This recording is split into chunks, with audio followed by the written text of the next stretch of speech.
Okay, so today is the 25th of January 2022, and we'll pay homages to 4 architects.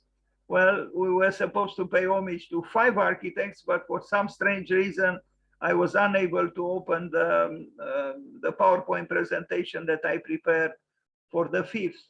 Let's start with a lady architect. She's a solitary figure today here. Usually women are, and I think they shouldn't be. I think we should acknowledge them more often as possible. So let's read a little bit about her. Aino Maria Marcio Aalto was born, as you see, on the 25th of January 1894, and she died rather young in 1949 in January. Was a Finnish architect and a pioneer of Scandinavian design. She is known as a co-founder of the design company Artec and as a collaborator on its most well-known designs. As Artec's first artistic director, her creative output spanned textiles, lamps, glassware, and buildings. It has been discovered that it was Aino who completed the first work commissioned through Artec, which was the Viipuri Library in 1935. Her work is in the Museum of Modern Art in New York's permanent collection, and the MoMA has included her work in 9 exhibitions. Aino Aalto's first exhibition was Art in Progress, 15th anniversary exhibitions designed for use at Museum of Modern Art in New York in 1944. Other major exhibitions were at the Barbican Art Gallery in London and Chelsea Space in London.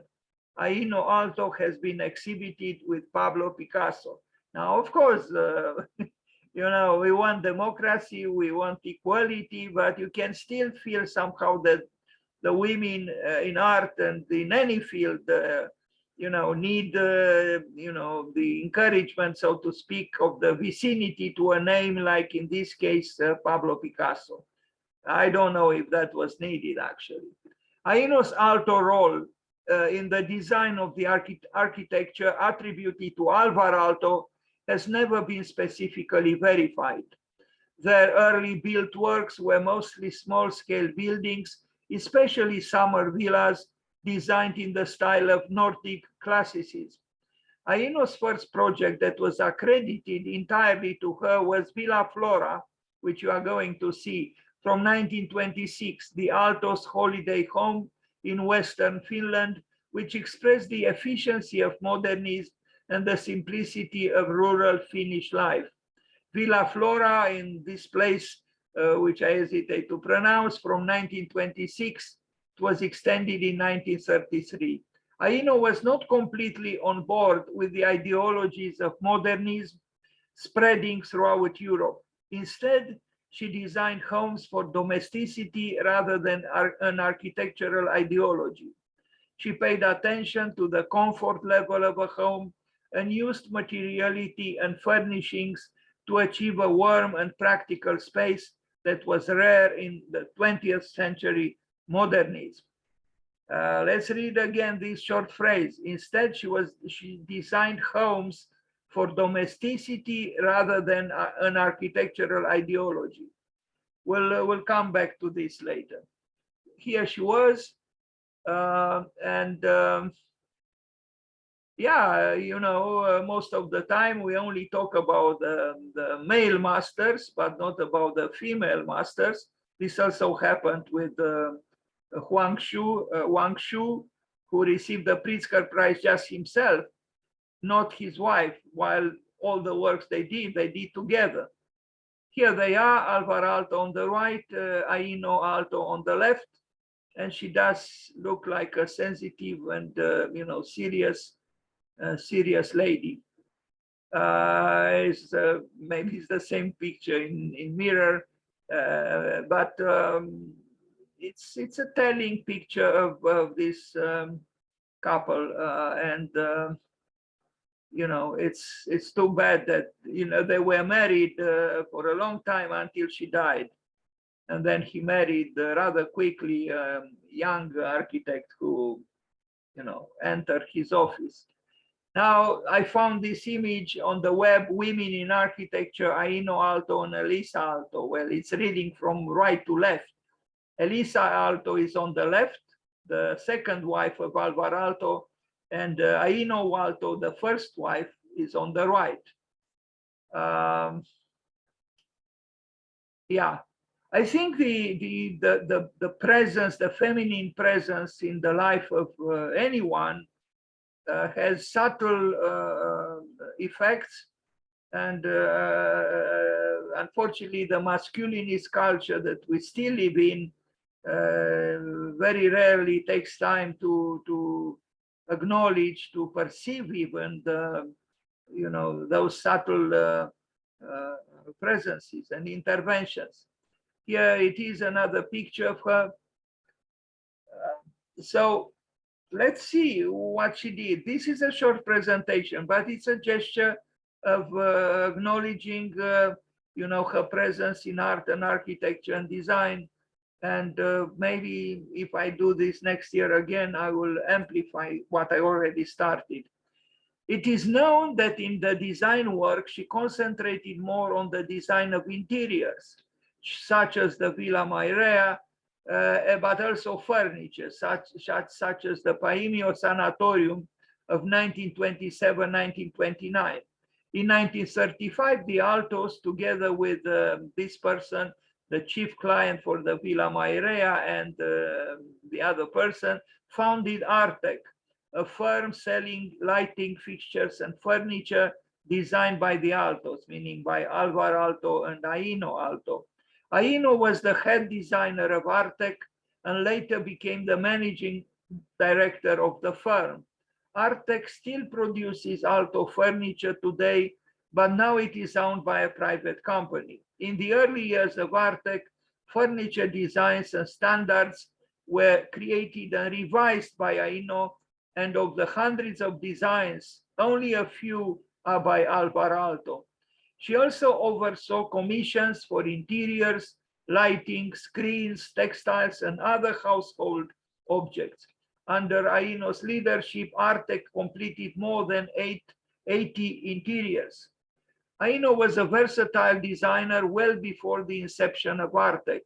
Her series of pressed glass objects was awarded a prize at the Milan Triennial in 1936. In the early years of their marriage and design partnership, Aino Aalto and her husband would enter architectural competitions with their own separate entries. Very interesting.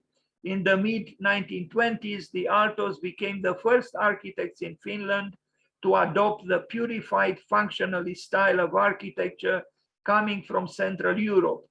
In Aino Aalto's own individual work, this comes out in her entry for the Finnish pavilion for the 1939 New York World's Fair, the first prize for which, however, was won. Well, the first one, the English is not so good, I think, was won by Alvar Aalto. So her husband won the first prize. Aino's work was always measured against the achievements of her husband, and she often stood by while Alvar got recognition for their joint projects. Now, Villa Flora, for which she received acknowledgement, and she's considered the creator of this modest house, which I find very interesting, and I could talk a whole night, if not a whole day, about it, because there isn't almost anything to say. But I have sympathy. I sympathize with this kind of building, which is almost non-architectural. If by architecture we understand, the human will, expressed through design, through, obstinacy even. Now, maybe I like it here because the house, in its modesty, is not disturbing nature. It's also not very well kept very well. This creates more sympathy from me. Look at that small window. I mean, I have my questions about modernism. Although I am a modern man myself, I love modernity, but I also love the modesty of such a building. And, you know, the fact that it is immersed in nature without any pretentious statements, you know, like vertical forest and all that nonsense that, you know, we are so proud of. And certainly, Aino Aalto would not have said what Winnie Maas would have said, that, you know, we will, you know, to attempt to outsmart nature. This is not a building which has such foolish ideals. Anyway, yes, it is rural. Yes, it is modest. Yes, it is small. But I think I have a feeling this is actually the future. I see a child there, and I think Aalto didn't have children. Maybe this is with, I don't know, people living there, you know, who were not part of the Aalto family. I don't know. Anyway, I do like this kind of almost non-architectural architecture. So if this is what Aino Aalto did, she has from me a lot of respect and affection. I don't think I would have been able to do something like this. Maybe I'm too you know, individualistic and too so-called artistic, but I see here depth of feeling which I wish more architects would have, including myself. You know, a very modest building, but I think Heidegger would have liked it, and I also think Le Corbusier, from his later years, would have liked it, considering his Le Cabanon that he built for himself, and actually for his wife, but for both of them actually. But in his late years, and he even died in front of that house, swimming in the Mediterranean Sea. Now, the Paimio Sanatorium, which you probably know, I only show two images. I think of it just to like an aide-memoire. The building looks, you know, much more modern than the building we just saw, but that's because of the, you know, at least towards the outside, the contribution of Alvar Aalto was probably more significant. She worked more at the interior. And it's a good building, and what can we say? I think the meeting between a man and a woman is always complex, and her work, her contribution, I understood, was more in the field of furniture and you know, the interiors. Like here, I don't know exactly what she did, because, you know, it is hard now to know, but I think it's beautifully designed in a very simple but sensitive modernism. If she contributed to this, I don't know, or to this, maybe she did. Maybe I see some, you know, correspondences between, you know, this curved glass wall and some of her glassware designs. Aino Aalto also designed several glassware objects for the Finnish company L'Italia, or Italia, who made household objects. Her most famous glass design is still on sale, and slightly different copies made by companies such as IKEA are widespread. Aalto's Blick design serves as inspiration for a line of dinnerware produced by the Finnish decor company L'Italia.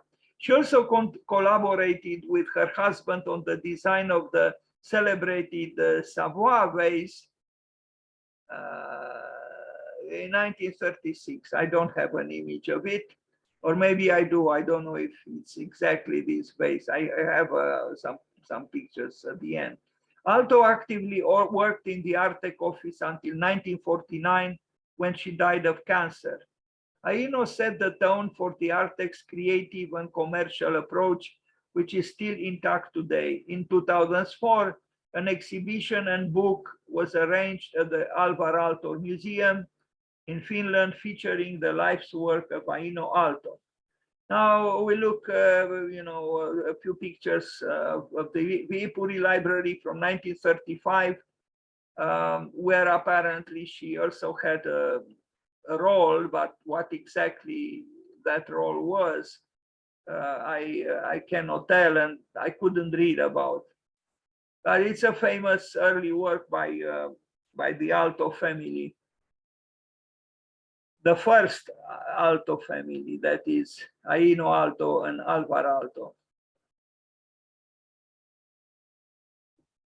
Now, the formidable Villa Mairea, although maybe the word formidable is not quite appropriate because it is not a, a sensationalist building, but it is one of the best private residences built in modernity.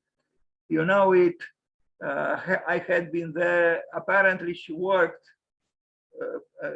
like in the previous projects for the interior of this building, and it is truly a masterpiece of lyrical functionalism, if we are to call it so.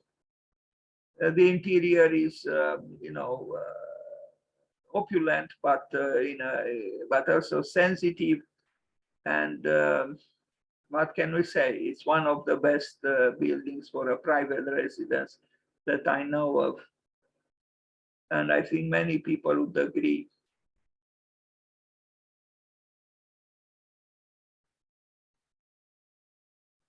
So Villa Mairea.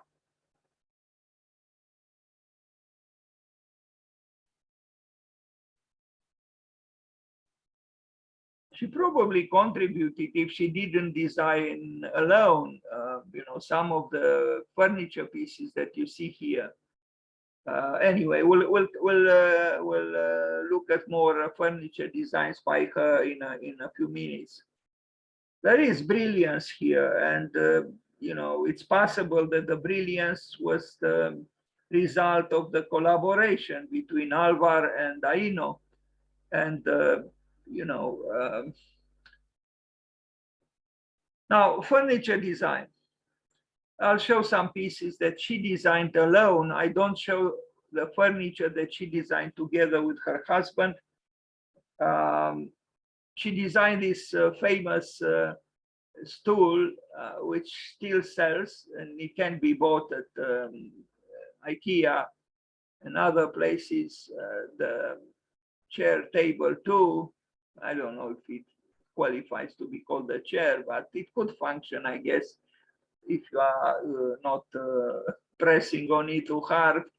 This is the stool with 3 legs, which I always knew was made by Alvar Aalto. Apparently, Aino designed it. You see here, apparently she contributed to these very important designs of furniture. That's why her name appears there, Alvar and Aino Aalto.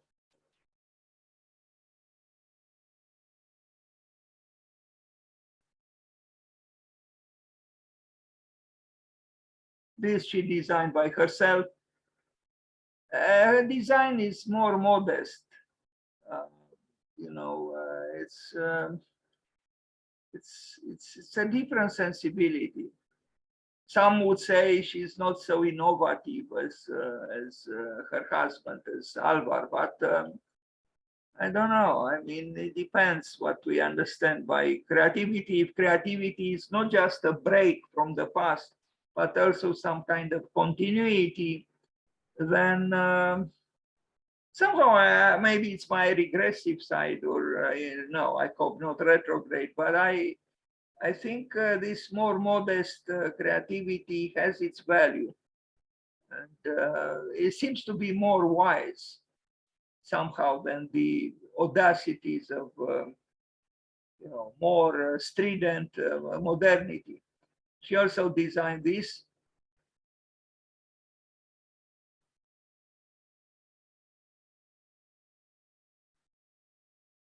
This also by her, by Aino.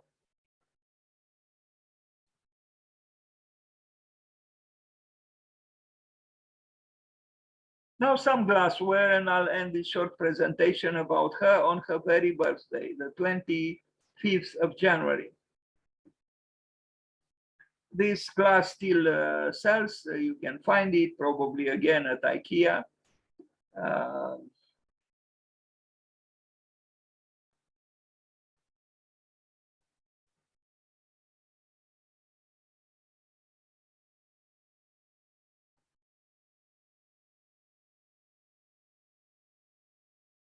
Scandinavian design is good in general, but you know, there are still various kinds of designers from Denmark, from Sweden, from Finland, maybe mainly from Denmark and then Finland, maybe a little bit less from Norway and Sweden.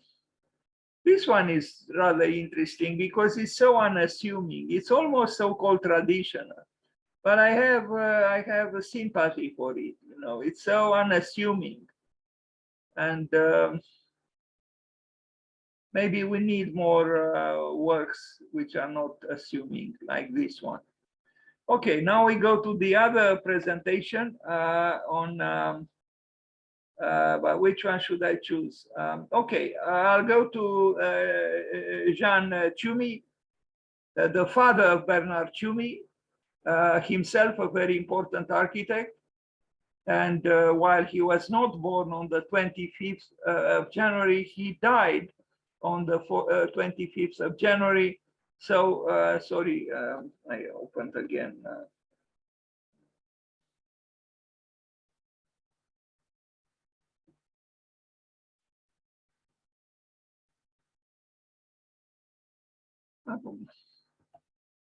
Please forgive me. This was a difficult day because I had many difficulties with technology, and now I don't know what's going on here. Why this doesn't? Why is this open? No, I hope it's not giving me troubles again. This Microsoft thing, because it exasperated me today. Okay, finally. Okay, so this is also a short presentation. It's actually an aide-memoire of some pictures of his work, which I found on the Jean Tschumi website, pictures in black and white. But let's see a few pictures with this actually very interesting architect, an excellent architect, and I think a more detailed presentation on both Jean Tschumi and Bernard Tschumi should be made, and I will try to make it one day. At this point, I don't know a lot about him. I decided just today to incorporate this presentation in between the other presentations, but I think we'll have an idea about where he stood in the field of architecture. So let's read. Jean-André Tschumi, now a neighbor, he was born in that Plain Palais, now a neighborhood of Geneva, Switzerland, died January 25th, 1962, was a Swiss architect and professor at the École Polytechnique Fédérale de Lausanne. From what I read, and I think on his website, he died in the train traveling from Paris to Geneva, where his son, Bernard, was celebrating his 18th birthday. So a very sad occurrence now, to have your father die on the day of your birth. the 18th birthday. And yes, he died in the train. A member of the modern movement, Jean Tschumi is known for his buildings for Sandoz, Sanders, laboratory and factory, Nestle, I'm not sure I pronounced correctly and I apologize, pavilions at various international fairs, headquarters, La Mutuelle Vaudoise, headquarters, as well as for some of his projects, underground Paris Souterrain, underground, yes, observation tower, etc. Here he is actually with his son, I imagine is his son, with Bernard. And this picture makes me, emotional, because, well, two architects, the father and the son together. There is another, well, kind of a, well, in a way, a similar case between Saarinen, Elias Saarinen and Eero Saarinen. Both architects were born on the same day. This is a little bit different, but they are still connected with a particular day. In this case, the 25th of January. Here is another picture with him and smoking. Not too many architects smoke these days. I hope he didn't die because of the smoking. Yeah, that's how life is. Now, on his website, there are several sections, and one of them is called Noir Blanche, black and white. There are images of his work, and there are some images with him as well in black and white. There are also some in color, but I only show those in black and white at this point of the presentation.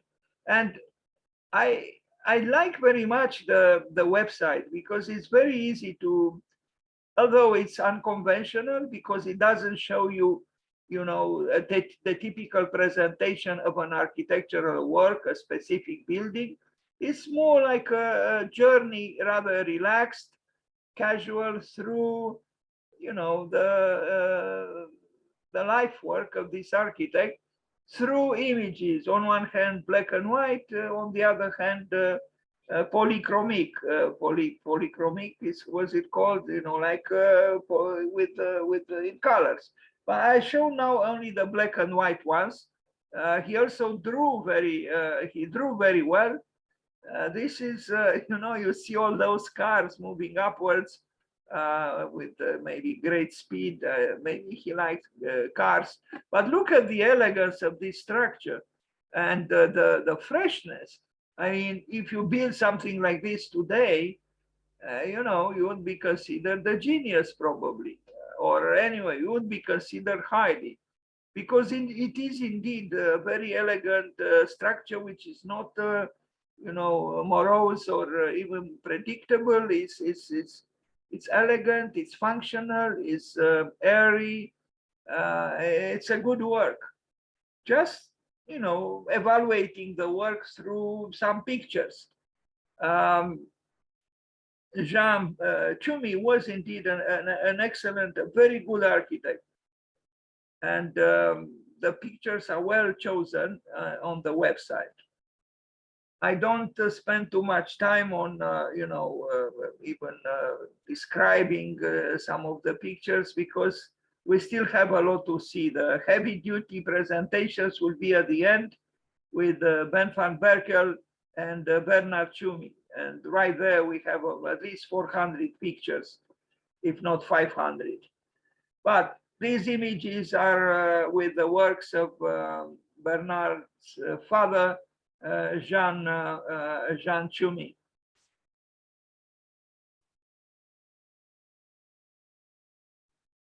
I mean, even the work during construction has interest, in my opinion, because it represents a moment in time when the building was in the process of becoming.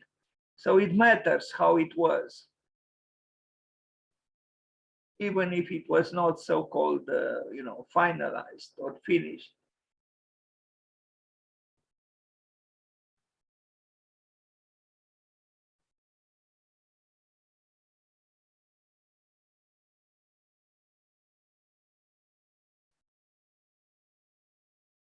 you know, a modern underground, well, if it is an underground, a parking, a garage with cars, you know, antiques with antique cars, old timers. The building is, you know, it belongs even to our time. Is not an old building, aesthetically speaking.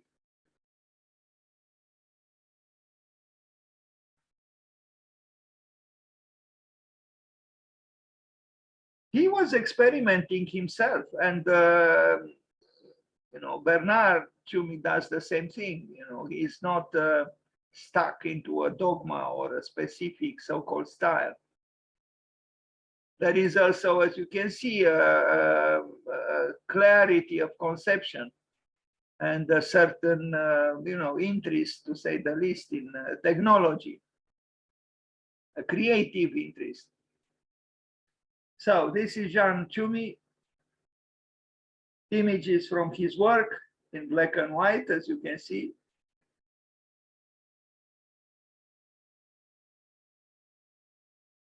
He contributed also to the, you know, to the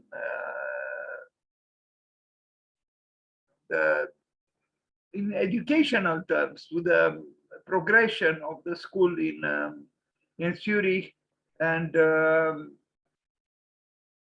I think he's very valued. There is even a prize, I understood, in architecture in Europe, having his name, the Jean Tschumi Prize in Architecture.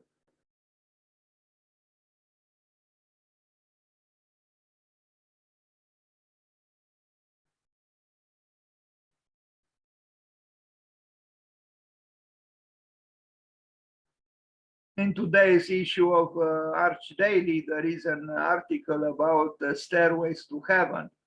Now, this staircase would have been, you know, would have found a proper place in that article, even though, you know, maybe it is not truly, you know, a staircase to heaven or a stairway to heaven, as the article found, you know, pleasure to call itself.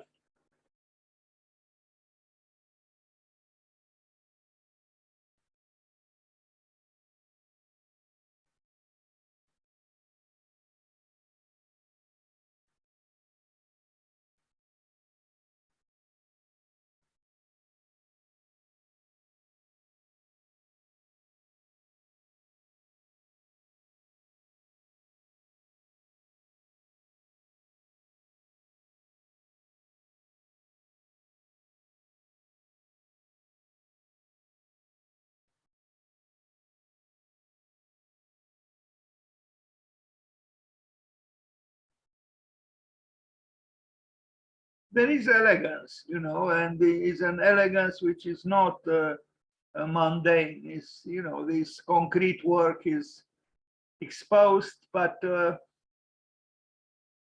I don't know if it would qualify for being called brutalist.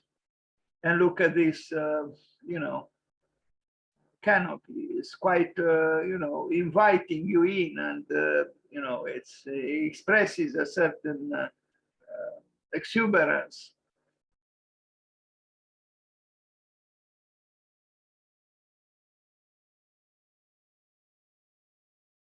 I accelerate a little bit because we still have to see a lot of things. So again, this is Jean Tschumi. He worked in France. He also worked in Switzerland, and I think his work is truly about quality. It's a quality work. It's a good work. It's a sensitive work, and it is a precise work. It's very rigorous. We have seen this one.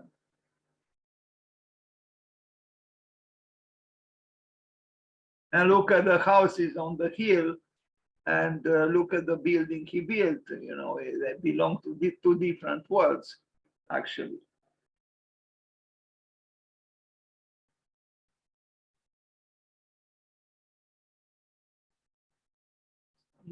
A drawing, I'll show other drawings.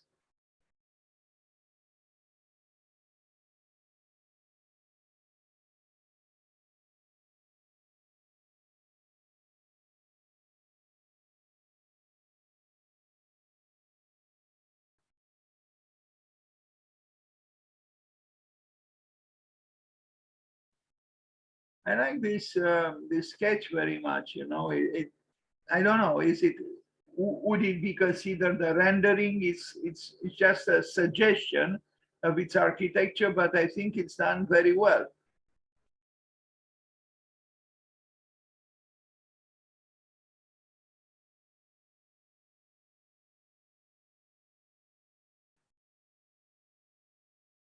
I guess he also made this stamp with from 1930, the Exposition Nationale des Beaux-Arts.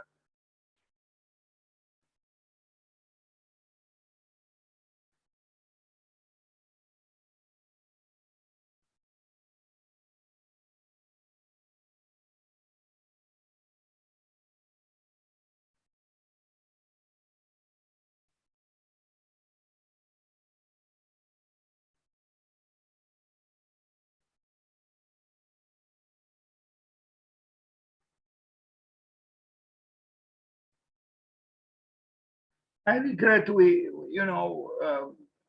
should spend more time, commenting on the on the specific works. But being that today I was supposed to talk about 5 architects, but one PowerPoint presentation didn't refuse to be accessed, I will talk only about 4. But after Jean Tschumi, I will talk about Ben van Berkel, and I will end this rather long presentation with Bernard Tschumi. Both Ben van Berkel from UN studio and Bernard Tschumi were born on the 25th of January.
Here he is on the left, and these 2 gentlemen are probably, part of the, their clients.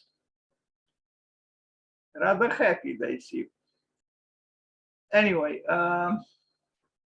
you see, Monsieur Tschumi, I think an S is missing there, whoever wrote. Anyway, Gosselin, directeur de l'usine d'Orléans. Okay. Interesting, these pieces of furniture. At first, without looking carefully, almost look like a building, but it's not a building. It's a desk with an open drawer. Other studies for furniture, a lamp,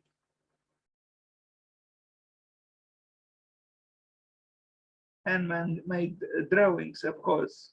No computers at that time.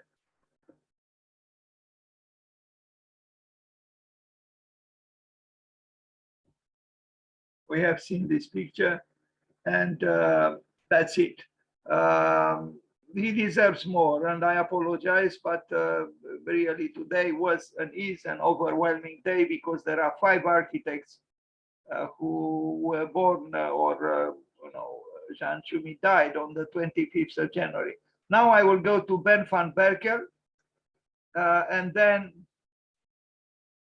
or maybe I should go to Bernard Tschumi. I don't know what to do. I'm even uninspired. Yes, let's go to Bernard Tschumi. So we'll talk about Bernard Tschumi since we just talked about Jean Tschumi, his father. So Bernard Tschumi, he was born in 1944, and he's still active and doing interesting things. Let's see, I have several presentations on him. The longest and the richest I presented last year on the 25th of January. But today I'll have a shorter version, a little bit shorter, still has about 250 images. So this is Bernard Tschumi with his, signature red scarf. In fact, in one of the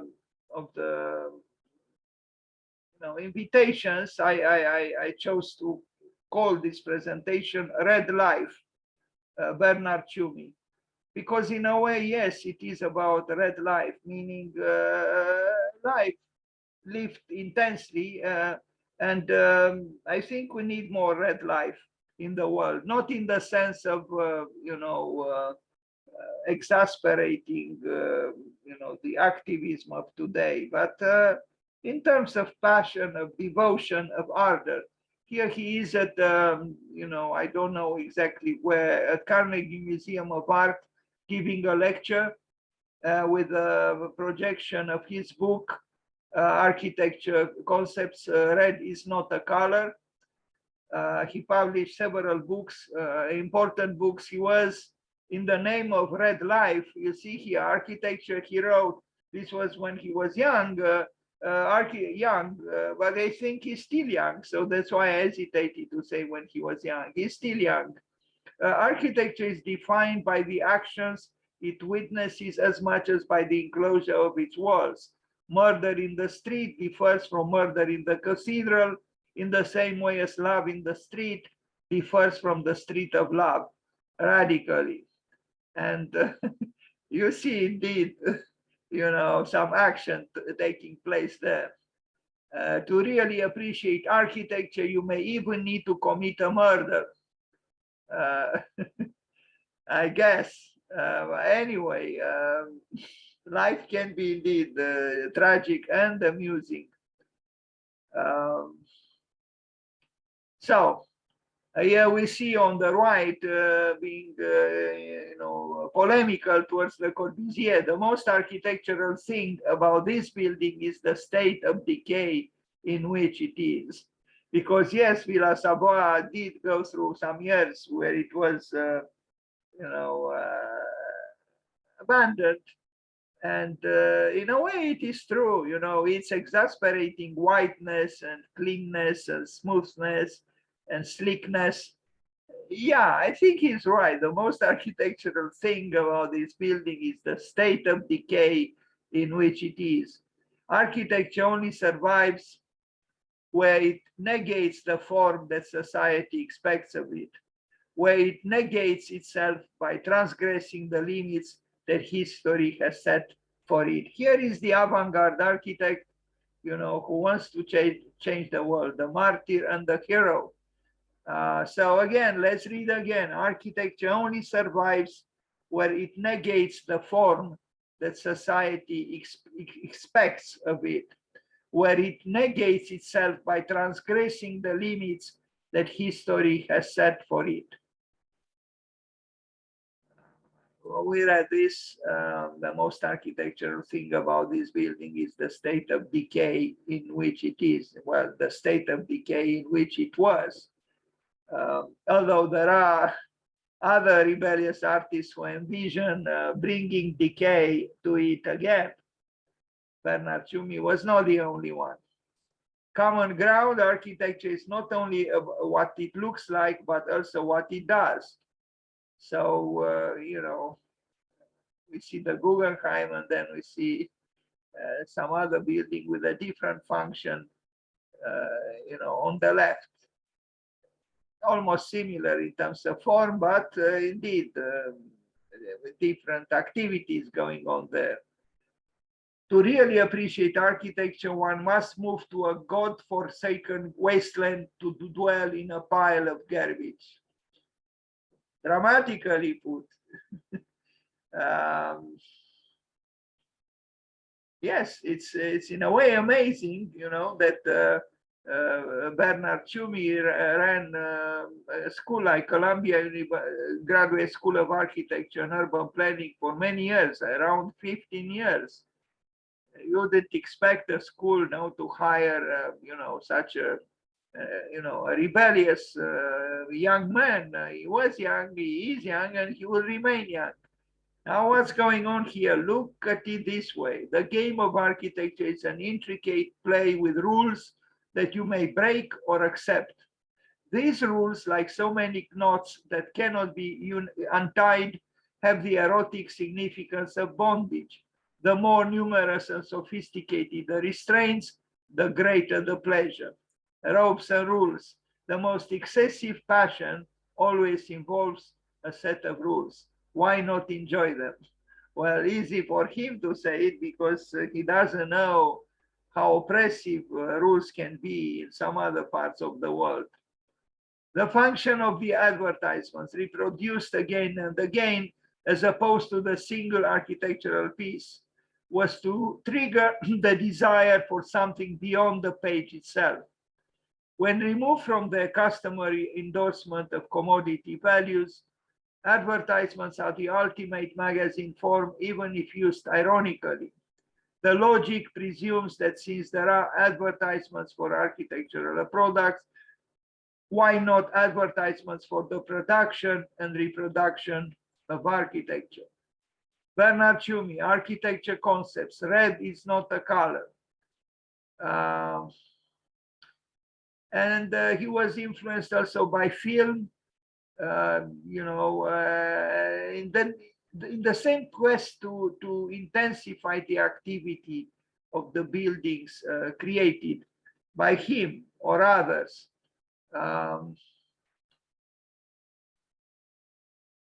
He said that the best architecture is fireworks.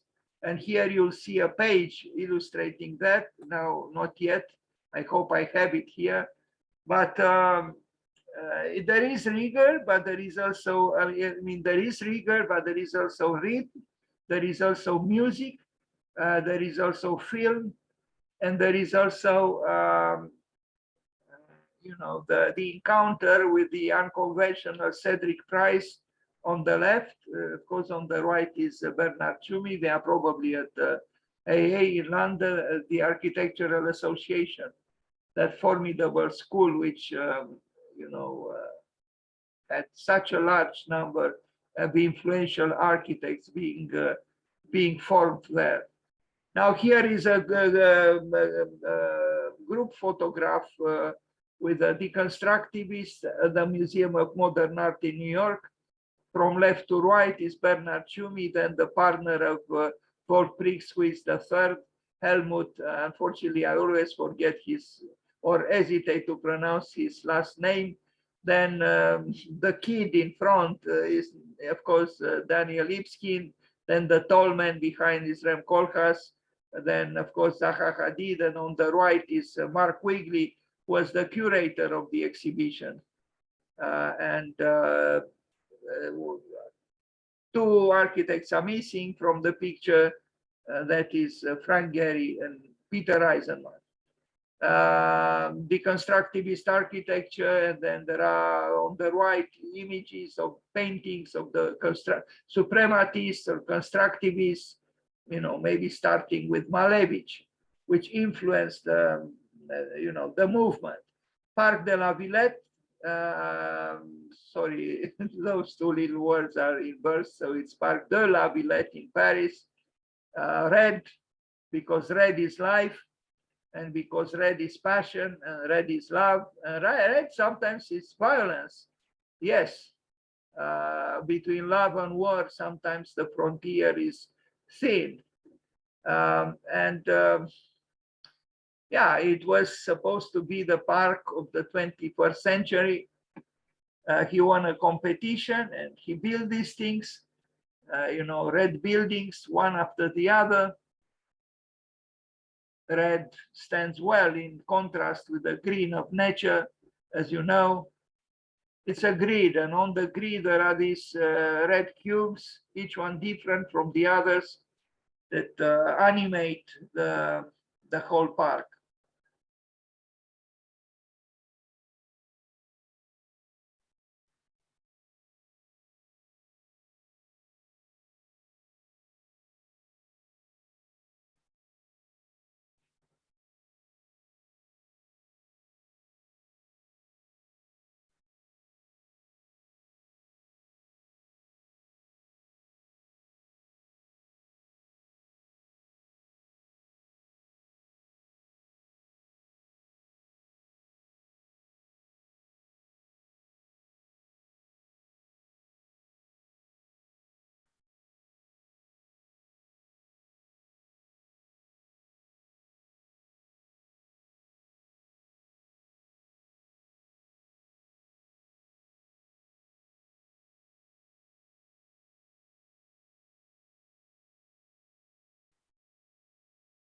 So bringing to Paris, in the park, some of the intuitions of the Russian avant-gardists from the beginning of the 20th century. Here is not just an aesthetical program; it's also a social program, a political program.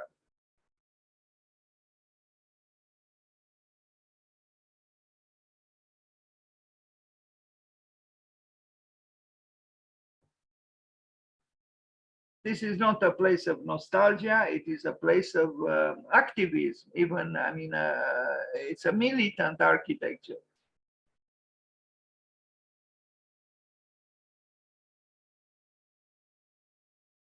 The poster to one of his many lectures.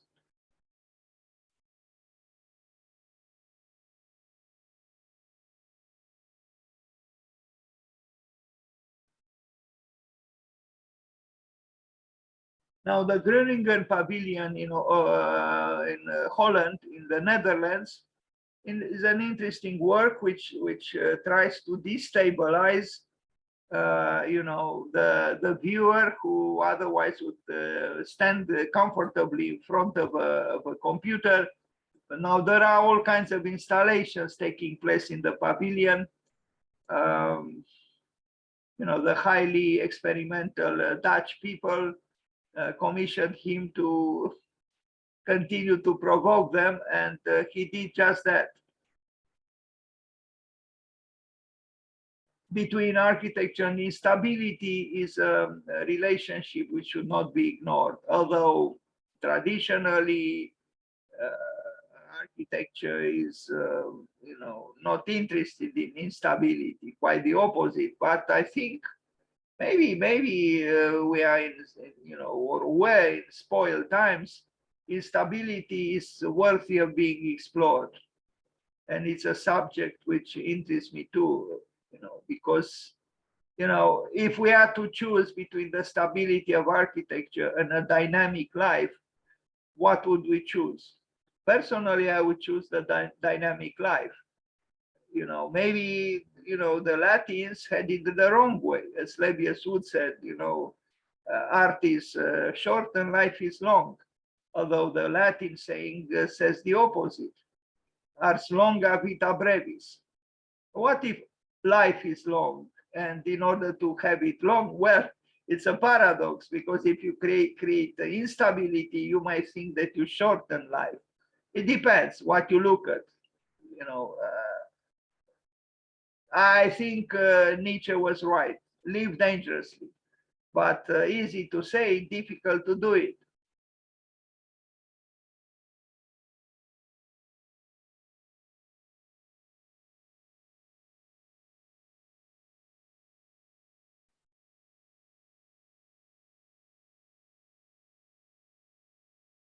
So the space is used for exhibitions, for installations, for all kinds of things. The destabilizing pavilion of Bernard Tschumi, which is still inviting creativity, as you can see.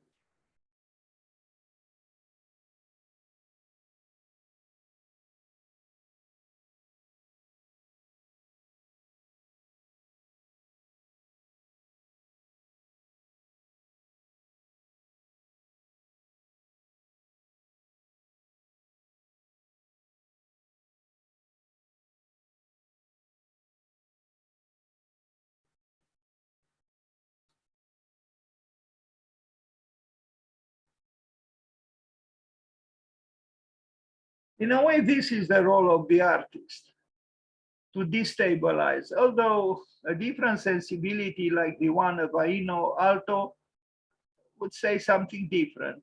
It depends. I think both positions are valid.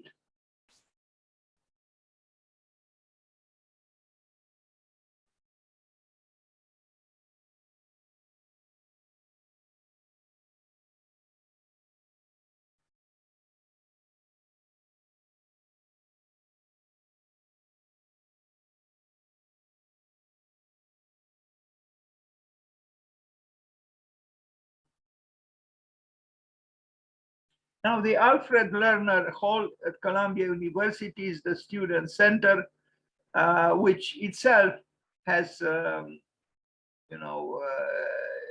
built-in invitation to instability, and this is not, horizontal. This slab here, it's sloping a little, and so there is the same. The same invitation towards discomfort. But discomfort could be very productive when we talk about creativity. And we see here the circulation it becomes, great and, dimensionally significant display of, of silhouettes moving. It's actually an expression of the volatility of life and instability of life vis-a-vis, expectations, which are often not including such, troubling situations. You can see that is the same author as the one who built the pavilion in the Netherlands, in the park.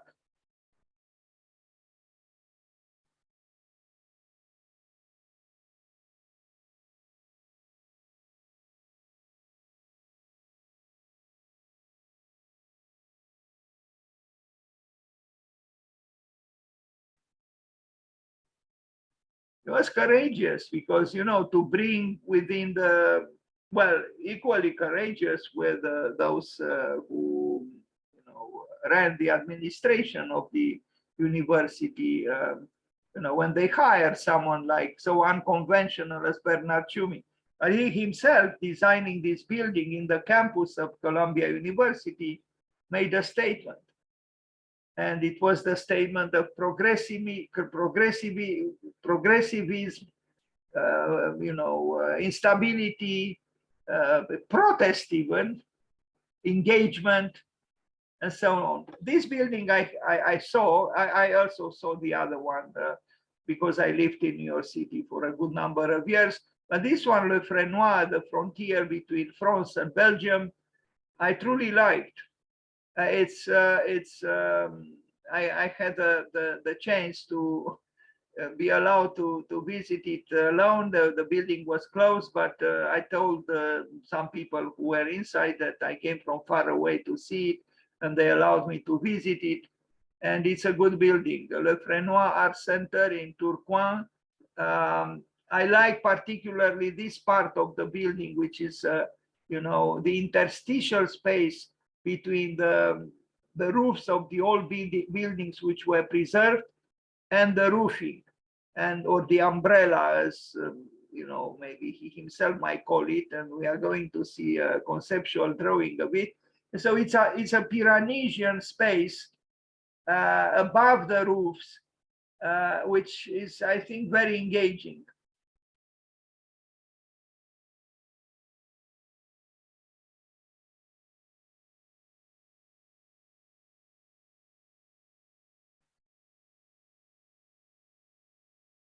Now in China, for example, Wang Shu is, advocating the exterior, passage, even climbing on roofs and so on. But at that time, and in Europe, nobody else did it, as far as I know. This space, interstitial, as I call it, I truly enjoyed.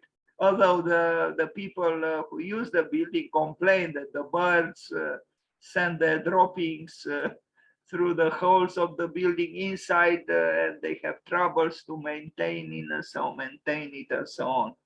But you know, so did Frank Lloyd Wright with Mr. Kaufman with Frank Lloyd Wright at the Falling Water, the famous Falling Water. He called one night Frank Lloyd Wright complaining that the building was leaking. And Frank Lloyd Wright said to him, Frank, you don't have, no, his name was not Frank. I forgot his name, Kaufman.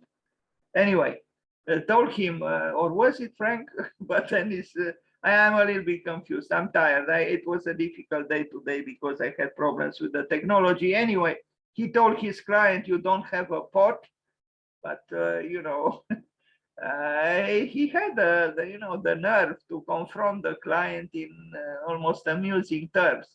Anyway, this building by Tschumi is again a non-conformist because it's about the dislocations, the disjunctions. He even wrote a book about architectural disjunctions. It is about conflict, about disjunctions, and we need such irritating things, I think, and not in terms of sadism or masochism, but although those might be implied too to an extent, but because a life which is, predictable and deja vu and mellow is not really worth living. You see here the umbrella, so to speak, coming from above the roofs of the existing old buildings, which are painted in this, yellowish light orange, or, the opposite of blue, of course. So even chromatically, it's about, opposition and conflict.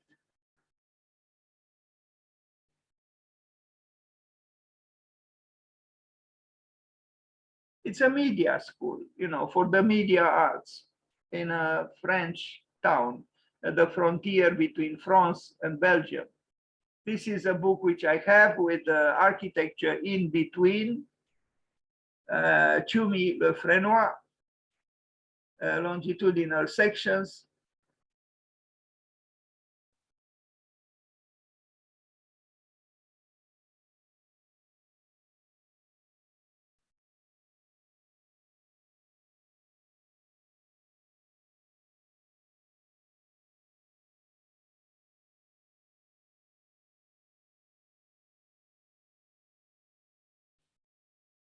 I don't know if I have here, no, I don't, but in the longer version of the presentation, someone tried to describe very, carefully what's going on here. I love the graphics of this work, and maybe it relates to an extent to the fascination with fireworks. It's about identifying certain functions within the plans of this building in this way, which I think it's a great artwork in itself.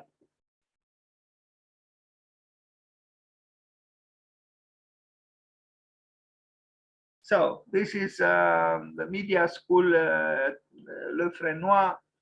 I worked on this, bridge, passageway, or I don't know how to call it, and it's really engaging. It's interesting, because you walk by, like here, some old roofs, and it's about escaping the norms, escaping the restrictions of, so-called normality. In a way, here Bernard Tschumi meets Mircea Eliade, who said, "Briser le toit de ta maison," break the roof of your house. Well, that's exactly what he did here. He broke the roof of this house, the house of this school. You see the buildings around, and you see the building proposed by Bernard Tschumi.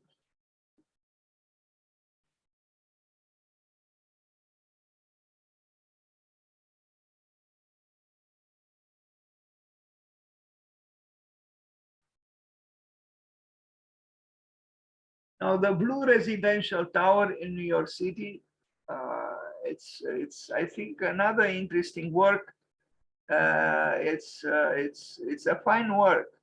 In fact, I like it more and more. And you'll see even the structure is has some, leanings towards what I call the, instability. Although, of course, it's a very stable building, but it's a unique building actually in a field where there are many attempts towards creating originally. You see the Empire State Building here, and as opposed to this building, the one by Bernard Tschumi has some interesting silhouette and an interesting structure. Of course, these apartments are not really for everyone, but what can you say? What can you do in Manhattan? It's not anyone can live in Manhattan as a rule. So here it is, some description of the building.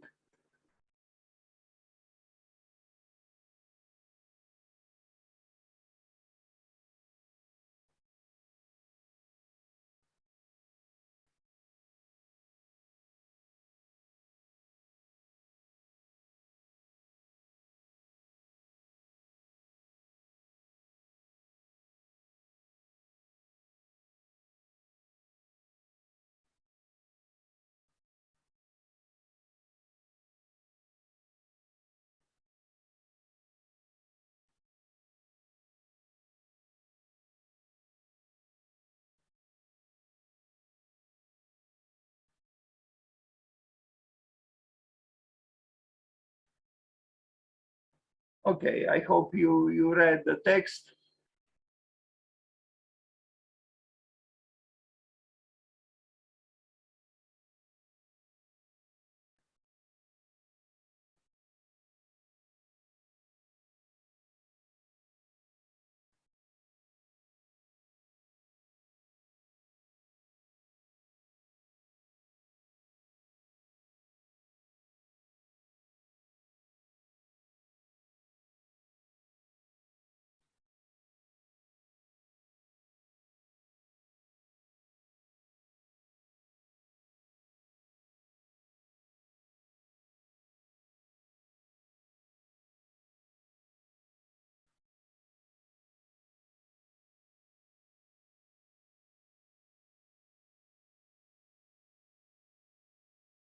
You see how the structure is, and I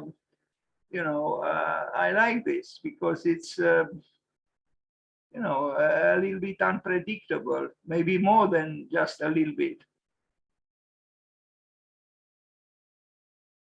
I like these distortions and these disjunctions, and yet it's a system. It is ordered and a little bit disordered. It's somehow connected with what is called now in science spontaneous order.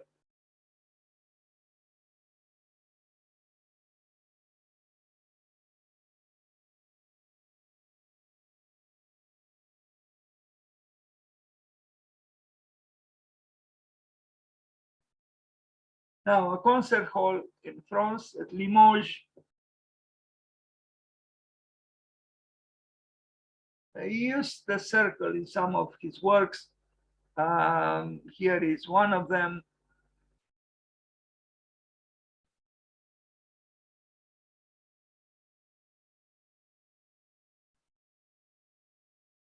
Uh, Not a perfect circle, but almost there.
Now the gallery of Karnal Hall at the Rosie, again, this kind of, round architecture, perfectly done. It almost looks like an unidentified flying object that landed on Earth. So there is still otherness here, although in plan, you see almost some kind of a, oh, I hesitate to use the word classicism. This is a different phase in the work of Bernard Tschumi. If you compare it with, some of the previous works that we saw.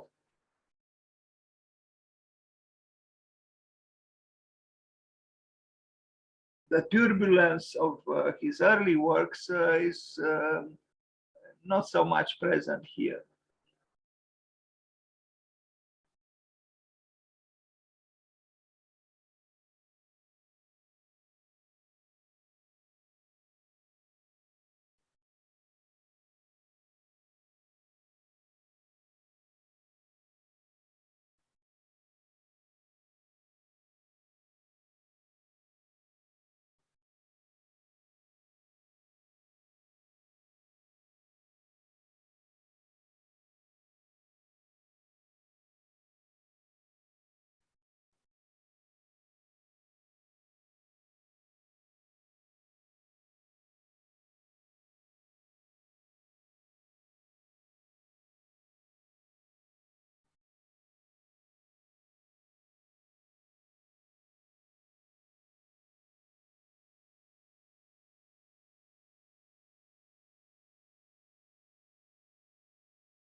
Now, for an architect who likes fireworks, I like to imagine that he also likes colored balloons.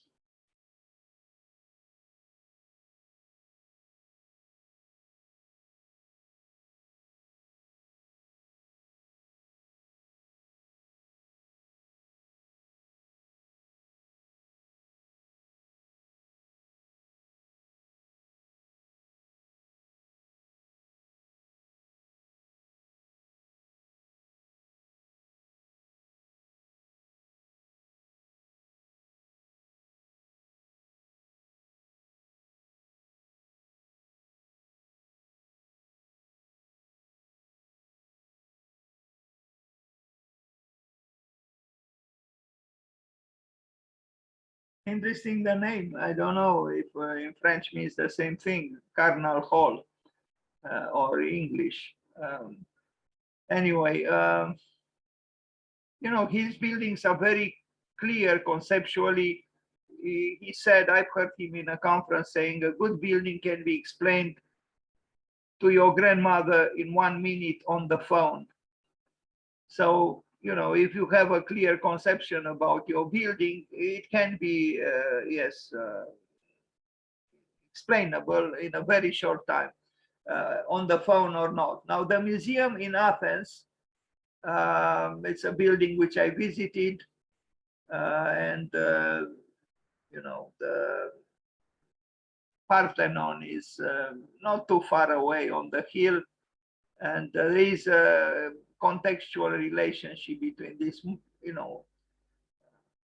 clearly modern building with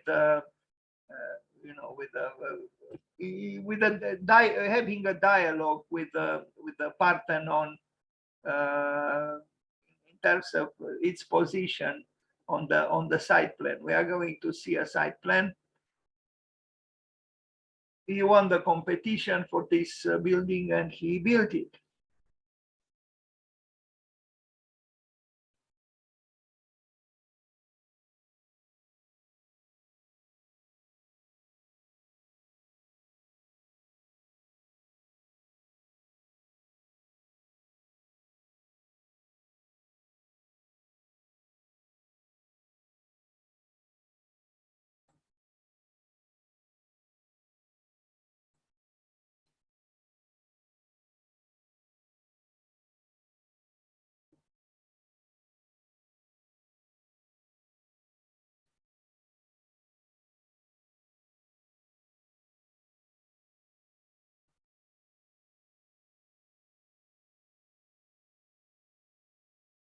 This is not a confused building.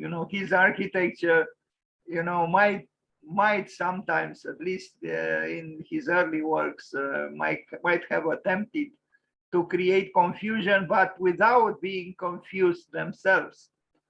This is an interesting observation. I don't know if I'm totally right, but it just came to me to say it in this way.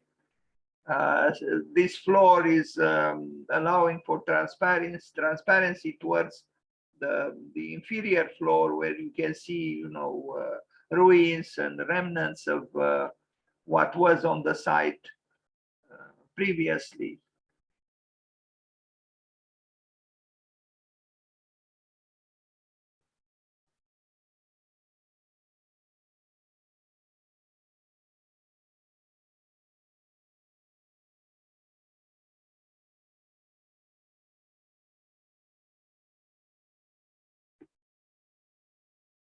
You see the Parthenon from here.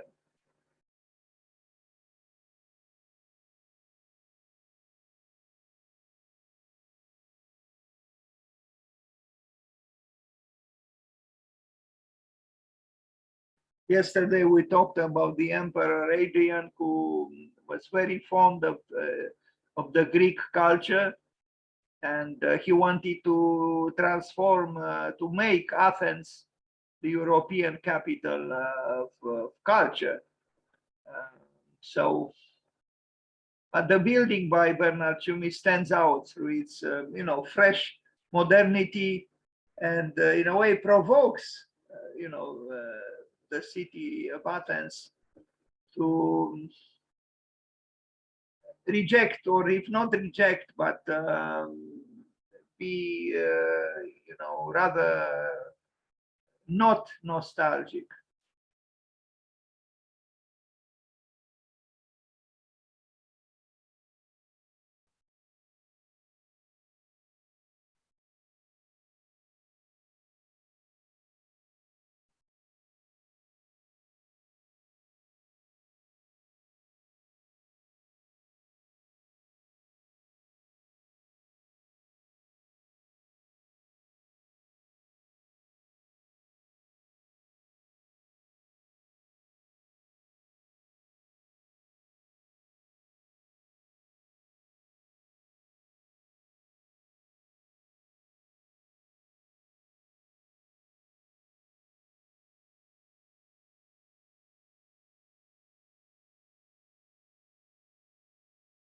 You see here clearly the relationship between the museum built by Bernard Tschumi and the Parthenon. It's a dialogue between the two.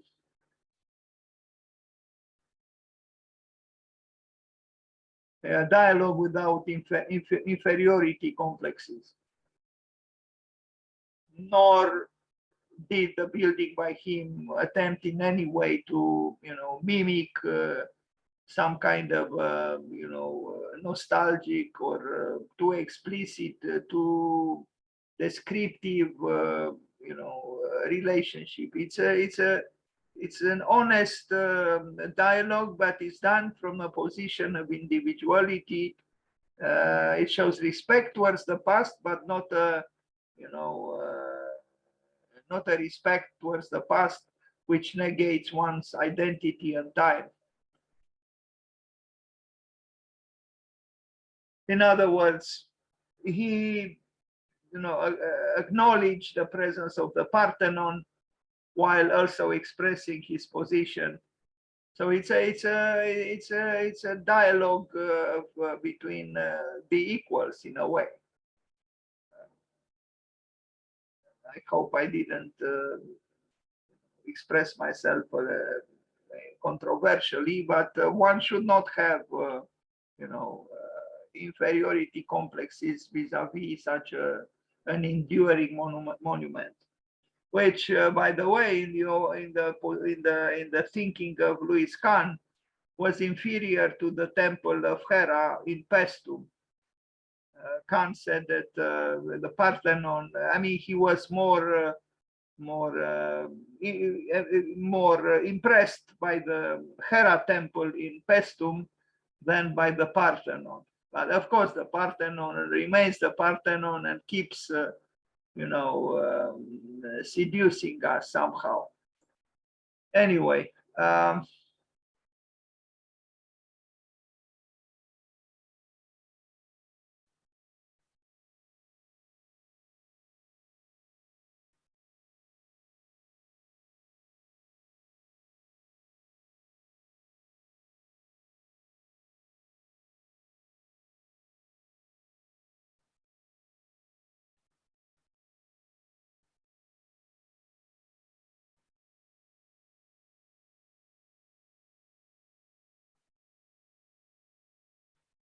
now a bridge he designed, and the same clear conception that we saw in the previous work, we also see here, but this clear conception is not,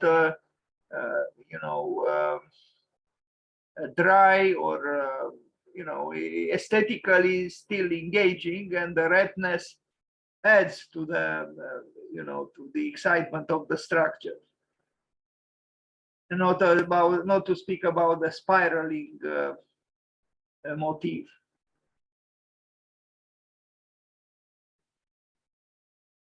It's technologically valid and legitimate, and also aesthetically engaging.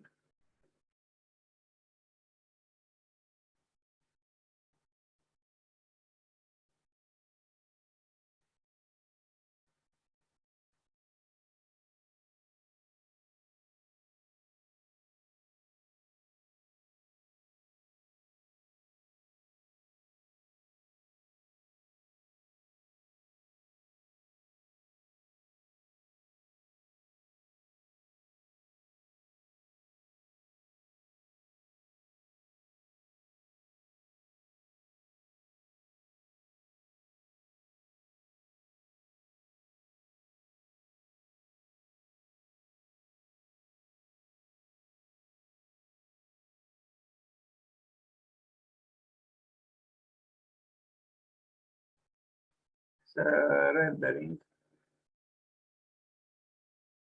I'm glad it was painted in red. We are approaching the end of the presentation. Well, we are still going to see 2 or 3 more works. The zoological park in Paris is an interesting work, and it seems the animals like it, and the giraffe is, suave presence in the park. He worked with he collaborated with the landscape designer, and I think she was very good. They did a good work.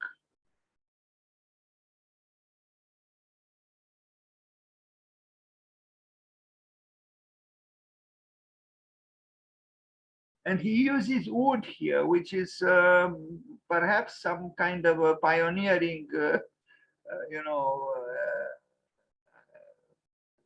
it's a pioneering gesture in his oeuvre, in his work, if I'm not mistaken. But in this case, it's a legitimate presence, because the wood goes well with the stone, and it goes well with the animals and the plants. There is also metal here, of course, but I like very much the site plan. I hope I have here a picture of it.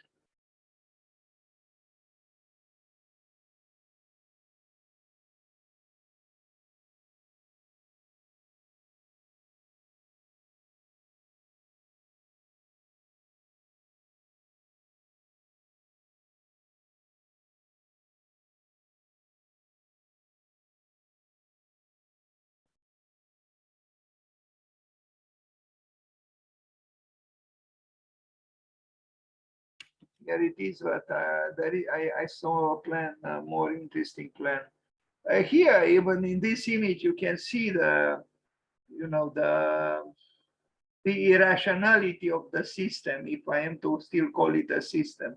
But it's quite appropriate for this function, as being dedicated to the animals. and also to a different kind of experience. You know, this park is so very different, if we can call it a park, from La Villette, Parc de la Villette. It's almost the opposite. It's supposed to be the opposite because here we are dealing with nature, with the animals and with the plants, with the stones and with wood.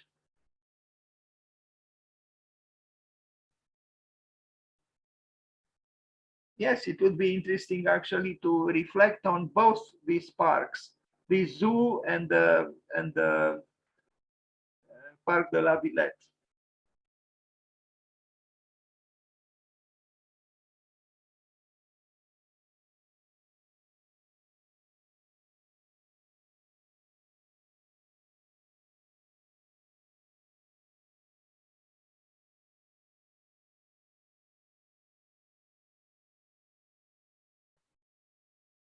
Now, this is another building. It's a museum, but it's in the same series of circular buildings. It's different from the previous two that we saw, but still it has a coherence, a formal coherence that connects with the previous two circular works that we saw.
Sorry about the resolution of this.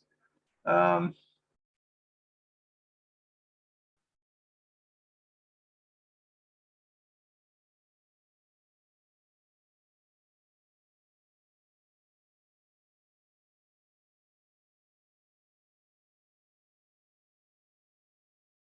it does stand out. His buildings do stand out because that conceptual clarity that he was always advocating is to be seen in all his works.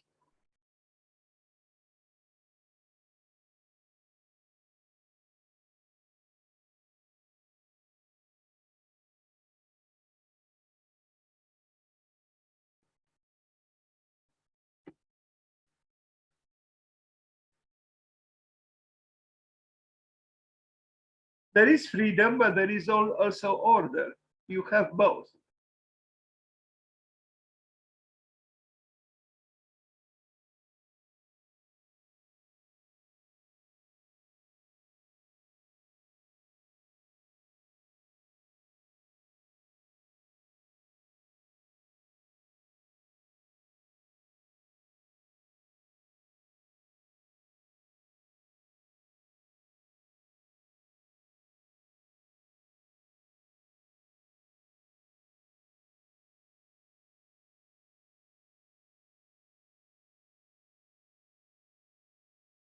Before the pandemic, and let's hope the pandemic will not totally cripple us in the field of social life.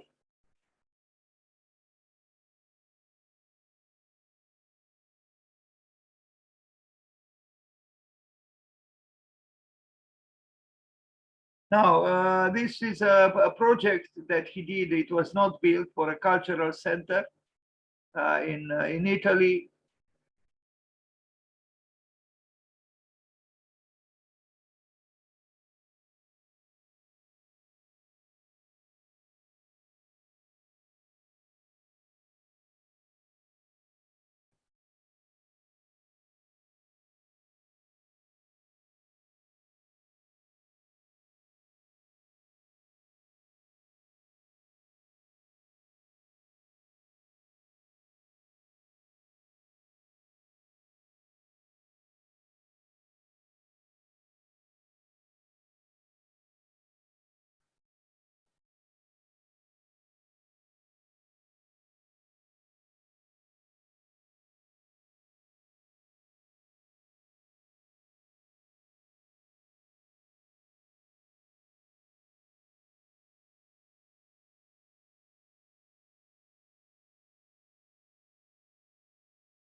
And now we go to a very interesting work, which might take you by surprise.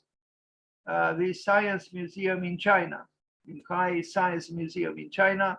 This is the plan. It's quite large. You'll see, a drawing where the Guggenheim by Frank Lloyd Wright is incorporated,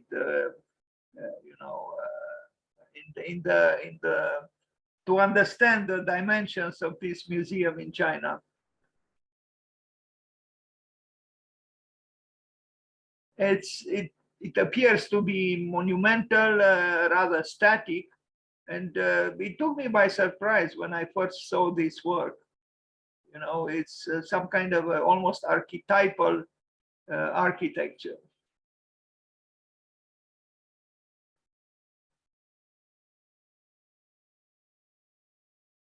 I don't know if you remember that spiraling drawing showing spiraling with cars on it by his father, Jean Tschumi.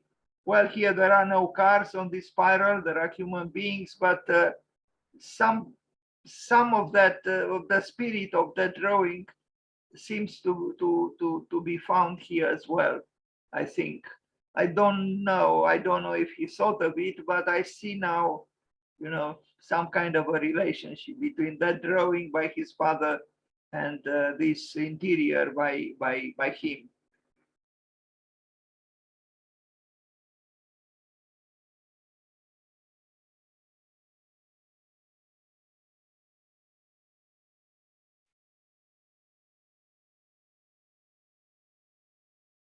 We have experimenting China. It builds anything. They build anything.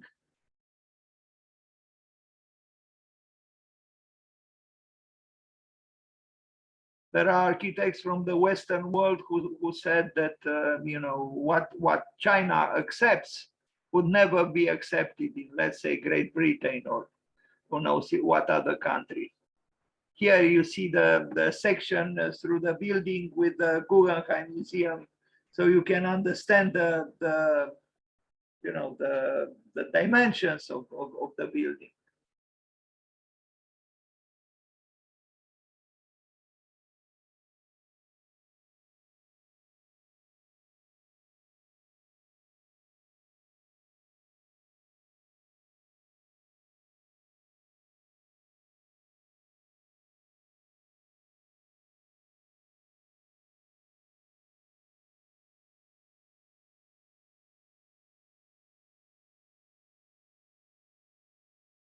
It must be nice to have fame, to receive interesting commissions from countries which still like to experiment and bring the new to them. And, it's a successful life, a successful career, successful in various ways. It seems that indeed it pays off to take risks, to express your creativity, your mind, your sensitivity, your ideas. It's important, and not to follow the dusty old road. Even if at times, you might have a dialogue with the past, You are always looking forward somehow, but from the position of the present. He himself told me he is not interested in the future. And I like this. In fact, you don't need to think of the future. The future will come itself. It's important to express your time, your own time and your own place as intensely and as truthfully as possible. Then the future will take care of itself by itself. It's a different building. In a country with many different buildings, I still think it stands out in original forms.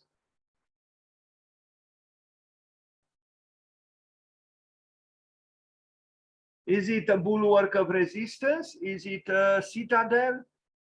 Yes, but it's not a citadel that is misanthropically oriented towards the world. No, it's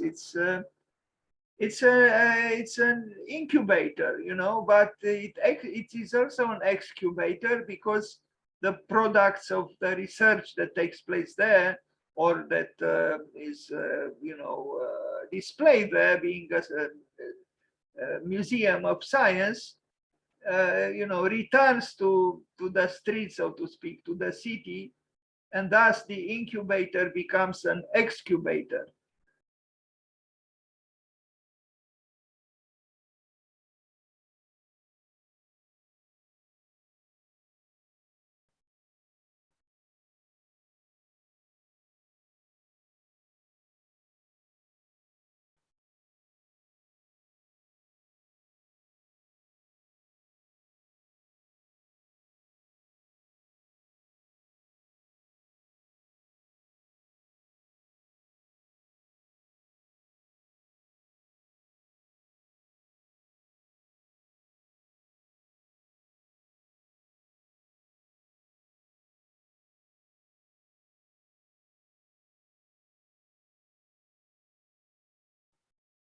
Why is China building in this way? I don't think it's just because it can. Of course it can, but it's also because it wills, it wants to. And this is very important. Yes, it can, but it also wants to. And other countries can as well, but maybe they are less willing. The Chinese are willing, and they understand it's very important for the civilization and the culture to move forward, to assume the new, even in the most adventurous ways.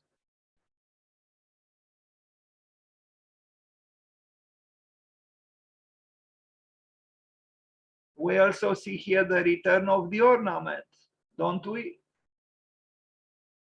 And I like this ornament much more than what Valerio Olgiati did on that building in that house in Switzerland, with some too explicitly like a flowery motif, but simplified and unconvincing. This is abstracted. It's abstracted and is in a pleasant way, ornamental.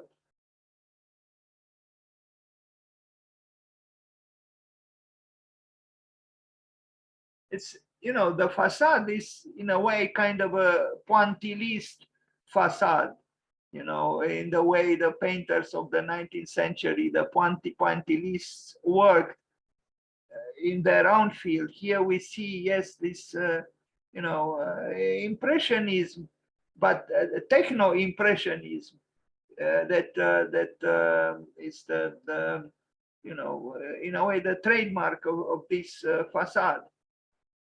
Yes, I would call it, yes, a pointillist elevation. Now here is the last work I show today. The passage, it's in Hague, in the Netherlands, the formerly, I hesitate to pronounce that word, passage, the passage in Hague. It's a hybrid building and different from the previous building that we just saw. It's a commercial building, but it has, its animation and its surprises, and thus it contributes, I think, to its success in, in the activities it houses.